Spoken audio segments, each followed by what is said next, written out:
Breaking news చూస్తున్నాం. పెద్దపల్లి జిల్లా కేంద్రంలో తెల్లవారుజామున 4 గంటల సమయంలో అగ్ని ప్రమాదం చోటు చేసుకుంది. ఈ ప్రమాదంలో జెండా కూడలిలోని ఒక మొబైల్ షాపు, పూజా సామాగ్రి దుకాణం పూర్తిగా దగ్ధమయ్యాయి. వాచ్ షాప్, మరో 2 దుకాణాలు పాక్షికంగా దెబ్బతిన్నాయి. ఇక విద్యుత్ ఘాతంతో ఈ ప్రమాదం జరిగిందని అధికారులు అనుమానిస్తున్నారు. పెద్దపల్లిలోని అగ్ని ప్రమాద సిబ్బంది సుమారు 3 గంటల పాటు శ్రమించి మంటలు ఆర్పివేశారు. ఇక ప్రమాదంలో సుమారుగా 60 లక్షల రూపాయల మేర ఆస్తి నష్టం వాటిల్లినట్లు అధికారులు అంచనా వేస్తున్నారు. ఘటనా స్థలాన్ని సిఐ కృష్ణ, ఎస్ఐ లక్ష్మణరావు పరిశీలించారు.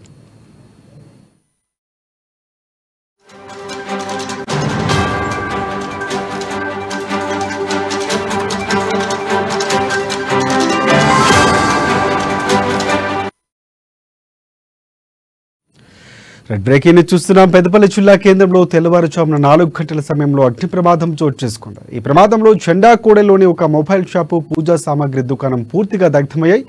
వాచ్ షాప్, మరో 2 దుకాణాలు పాక్షికంగా దెబ్బతిన్నాయి. విద్యుత్ ఘాతంతో ఈ ప్రమాదం జరిగిందని అధికారులు అనుమానిస్తున్నారు.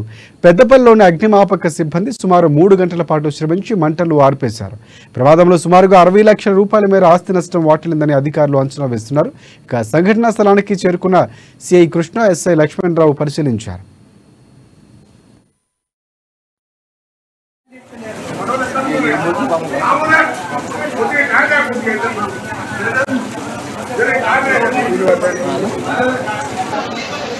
Gracias.